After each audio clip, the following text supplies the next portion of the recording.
If you've been following me for a while, you know that I am a Supreme fiend. I mean, I've been rocking Supreme as far as I can remember. It's been over 10 years, over a decade. Like, I'm such a fan, for crying out loud. I even have a Supreme stool. Like, why? Who has that? I do. However, I can't lie, Supreme is dead. I mean, things are not selling as much as they used to, and a huge conglomerate company bought Supreme. I mean, it's the same company that owns Vans. And like, this box logo crew neck was like super easy to cop. Do you know how long I've been waiting for some box logo Supreme to cop it? I've been taking L's for 10 years, fam. Now, out of any time, it's like a kind of easy cop.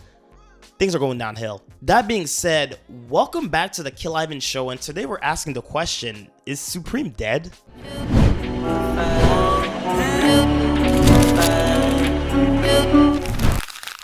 What's up, guys? My name is Killivvn. If you're new here, make sure to subscribe, make sure to like the video, comment, is Supreme dead? What's your opinion about that? And also make sure to follow me on all socials. Also, guys, we're doing a giveaway. If I get to 10,000 subscribers, I'm giving away the blonde vinyl, the white one, the OG one, the recent one that I dropped. I'm giving it away. It's sealed, never been touched. It's just somewhere in my room. Franco and I are still beefing. So if you want it, make sure to subscribe. When I get to 10,000 subs, I'll give you all the rules to be part of the giveaway. And also another thing, make sure I'm starting a new podcast. It's called the Newnostalgia Podcast. Make sure to check it out. It's me and my homeboy, and we're talking about a lot of stuff. Make sure to check it out. Type it, man. Check it out. Check it out on my YouTube channel. And that being said, let's get back into the video. So like I said, I've been a Supreme fan for very long. I mean, I remember back in the day, the Odd Future days, man, seeing Tyler the Creator rocking, you know, his Supreme 5 panel, man. I had to cop. Like, back then, I was just a Tyler the Creator fiend, so everything he did, I had to do. And you know I'm a Frank Ocean stan, so when I saw Frankie wearing that, I was like, bro, this is my brand. But what made me like a fan forever, for life, is when I saw Kanye rocking Supreme. That was like, nah, you got Frank, you got Tyler, and you got Kanye? Come on, man. Man, I had Thursdays, 11 a.m. tattooed on my body, man. Now, I've been to every Supreme store in America except for the Chicago one, and that shows my dedication to Supreme. I mean, I drove from LA to San Francisco just to go to see the Supreme store because I had to see all of them. Now, let's just rewind a second and go to the beginning. Supreme was founded in 1994 in New York City, and this brand's whole image is around, of course, skateboard culture, but also New York culture, and has a lot of New York hip-hop influence too. It was founded by James Jabaya. I hope I pronounced that right. Jabaya? Correct me in the comments. He's an American British businessman, fashion designer, and also a former child actor. He was born in 1963 in the US. However, his father was actually in the United States Air Force, and his mom is English. He actually moved back to England sometime in his youth. In 1989, he actually managed a streetwear store called Union NYC. And it carried a mix of mostly English brands, that English heritage, you see. His first store actually opened in 1989 on Spring Street, Manhattan, and unfortunately later closed in 2009. It was probably that recession. From 1991 to 1984, he actually partnered with Sean Stussy, or Stussy, the founder of course, Stussy. And it's in 1994 that James Jabaya created what is one of my favorite brands of all time, Supreme.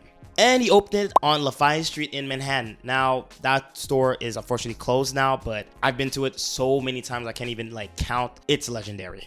It's a legendary place. Now, from that small store in Manhattan, now in 2023, there's like 14 of them. Tokyo, Chicago, Paris, Milan, in England, like there's so many Supreme stores all over the world. And that changed from just 1 to 14, which is crazy. Even back in the day when I was like a kid, like there was only like 6 Supreme stores, I think, like 2 in the US, most of them in Japan and 1 in England, but now we're up to 14, which is crazy. But for me, I didn't get into Supreme obviously not in 1994 and early 2000s. It was in the start of the 2010s that I really got into Supreme, and it's because of one guy. Well, in this story there's multiple people, but a guy that really got just the brand splattered in my head was Tyler the Creator. In 2011, Tyler the Creator dropped one of his most known singles, Yonkers. And on the Yonkers music video, while he was eating a cockroach, he also was wearing a Supreme camp hat. And when I saw that, I was like, yo, I gotta cop it. We all know that music video went viral as hell, pushing also Supreme into the mainstream.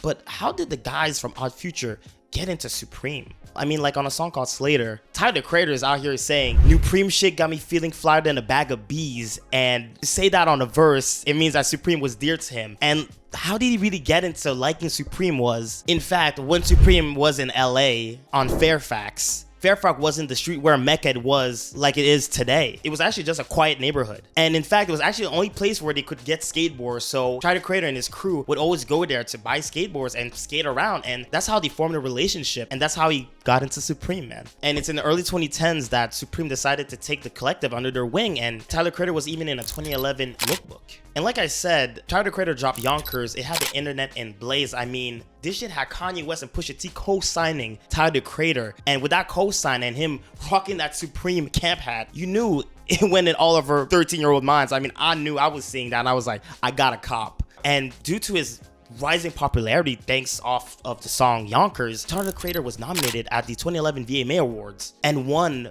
Best New Artist, beating out legends like Wiz Khalifa, Foster the People, Big Sean, and Chris Brown, and even Krayshawn. I know some people are not a fan of her, but Krayshawn was the thing, man, back then. She was the shit back then. If you want to make a big video about Krayshawn, I will. She was dope back then. Trust me. And when he won his prize, of course he was rocking Supreme. So all this, you got this counterculture kid being Tyler the Creator, rocking Supreme, and all of us, I felt like misfits when we were younger. We attached to that brand. I attached to that brand. We had to rock Supreme. And in 2012, Tyler the Creator performed on Jimmy Fallon. Guess what he was wearing? Supreme. You can't get more mainstream than Jimmy Fallon, bro. Rocking Supreme with his crew doing some crazy shit. It was super dope, super iconic, and Supreme was plastered everywhere. Now, it's crazy because I knew of Tyler the Creator even back in like 2009, but I didn't like his music because I thought it was just too crazy for me, which is weird because now I actually prefer his music than what he's doing right now. But I digress. Tyler the Creator really had me. When I was younger, I was always dressing like Tyler the Creator with the cat t-shirts and stuff like that. But as I was a fan of him more fashion-wise, I was a fan of Frank Ocean, fashion and musically. And when I saw Frank Ocean also rocking Supreme, I was like, bruh, this is the brand for me. I mean, let's not forget Frank Ocean's incredible SNL performance where he sung Think About You and Pyramids wearing Supreme. And for me, seeing that, I was like,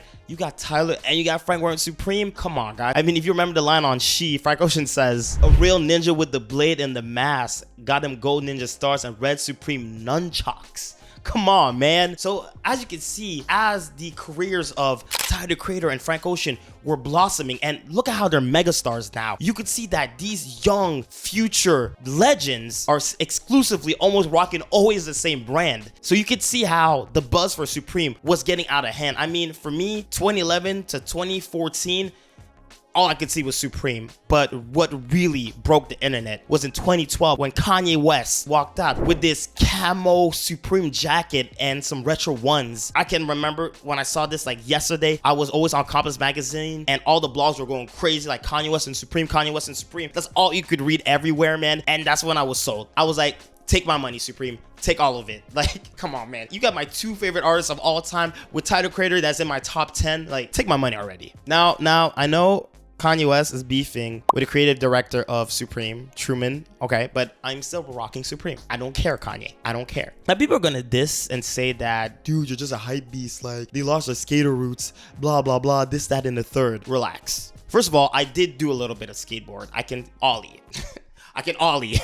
Okay, that's an L. I shouldn't even talk about that, okay? I'm not really that good, but I can ollie for sure. But seriously, for me, besides, of course, the hype, honestly, I genuinely liked some pieces of Supreme. Like, I don't always go for the boss logo because I can never hit, but I buy some pieces that you couldn't even tell is Supreme because it's not written and plastered anywhere. I just think that some of their pieces sometimes really look good and are kind of sometimes unique and things that I can't find easily. Being from where I'm from, like, no one dresses well, like there's no clothes, like things are trash. So being able to be sure that if I order on Supreme I'm gonna get something cool is great for me. So that's why I gravitated to this brand. I mean, today I still rock Supreme and it's nowhere what it was back then. I feel like their peak, once 2017 hit, Supreme was past their prime, but I still rock some pieces because I do think they're generally dope. And I mean, the stats don't lie. As you can see that back then, I remember when I was ordering on Supreme like 2012, 2013, I would never hit. Everything would sell out. Like the most ugliest piece you've ever seen, gone. Gone.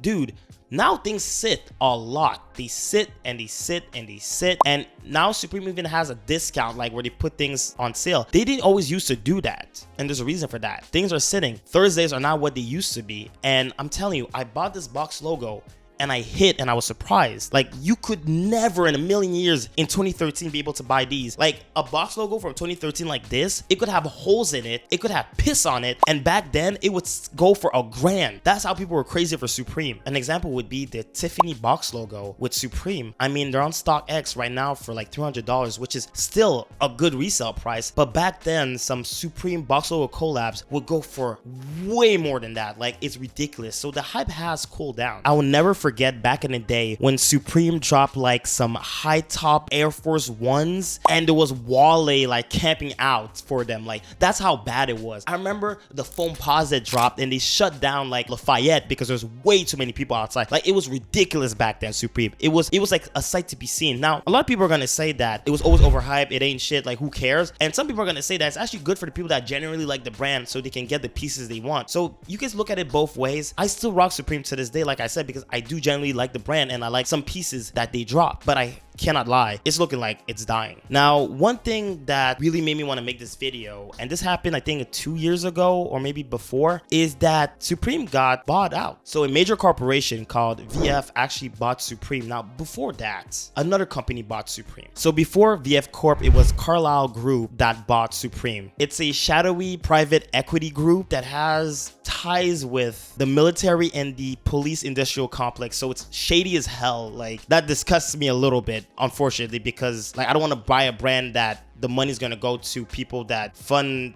the military and the prison industrial complex. Like, fuck all that. And like, they paid $500 million, $500 million in 2017 for a 50% stake, which is crazy. But 3 years later, VF Corp bought them out and now they own Supreme. I mean, it's a parent company that owns also Vans, and they bought Supreme for $2 billion, man. Crazy. Thankfully, James Jabaya is still in charge, but once shareholders get involved, it's hard to keep that creativity, that authenticness, and keep it creative, authentic, and being true to what you once were when the only motive is making shareholders happy and profit. And obviously, with them owning Supreme, as I told you, when I was younger, there was only like 5 Supremes in the world, and we're up to 16. It's diluting that premium hype and, how can I say this, rare feel to it. And again, I know people are gonna say that who cares, you know, like who cares about the hype, this, that, and the third. But for me, keeping something rare, you know, and being able to cop and tell the story how you cop is beautiful stories, man. Like, I remember when I used to camp out for sneakers, bro, like that story, that bond you make with the people that you're camping out with, and the fact that you copped them, that you did the extra effort to do it. I think it's just part of culture and it's fun. But obviously, when you make things not as rare, you can make a little bit more money, you know, because more people can buy it. And I was reading this article and it said that in 2000, Supreme actually bootlegged Louis Vuitton and got cease and desist. And in 2017, you know, they're having like a major collab with Supreme, which shows how the culture has changed. But honestly, to see the come up of that brand from representing like dudes from the streets, like, you know, Tyler and Frank Ocean, to now working with Louis Vuitton, it's pretty cool to see the growth. But at the same time, it's like, damn, it isn't what it once was. And I like to quote this passage from an article that sums it pretty much all. As soon as VF Corp announced it had acquired Supreme in 2020, industry insiders immediately began to question if the brand could remain cool while making good on a $2 billion investment. That's the thing. When a company goes, you know, public and there's shareholders, like, they just want to make profit. They don't give a damn if it's authentic, if it's cool, if it represents anything. They just dollar bill, y'all. You feel me? So might that be the demise of Supreme? Might that kill the brand? I mean, with how the resale game is looking, how the sellout times are looking, how, you know, there's more pieces being pumped in for sale. I don't know. For me, when I see Supreme now, it doesn't have the same effect as it used to, where I was like, damn, he got the Supreme. Like, it's not the same thing anymore. You know, I've moved on to different brands. Of course, I wear different brands, but like when it comes to like hype stuff, I go maybe more from Palace now, because I think like Palace still has a mystique to it that Supreme doesn't have anymore. Like, I remember when I used to rock Supreme, I'd like like, you know, you get touched by Supreme. Like, sometimes I wear this things like pajamas. Like, I don't care anymore. Like, it doesn't have the same meaning to me. Like, I like it, looks good, but like, not more than that. And I mean, things come and go. And you know, when you have brands like, you know, Palace that are doing pretty cool stuff, Emilion Doré, and other brands, maybe it's time for Supreme to step aside, you know, and let these other younger brands shine. So I'm asking y'all the question, is Supreme dead? Anyway, that's the video. Thank you so much for watching. Make sure to like, follow, share, subscribe, and comment. Guys, is Supreme dead? And also make sure to, again, subscribe. 10,000, man. If you want that blonde vinyl, you definitely know what you have to do. And guys, don't forget the New Nostalgia podcast, man. Check it out, man. We talk about so many things. We talk about stuff like Supreme, guys, Frank Ocean, music, art, fashion. Tune in. And guys, as usual, keep it Supreme. You see what I did there?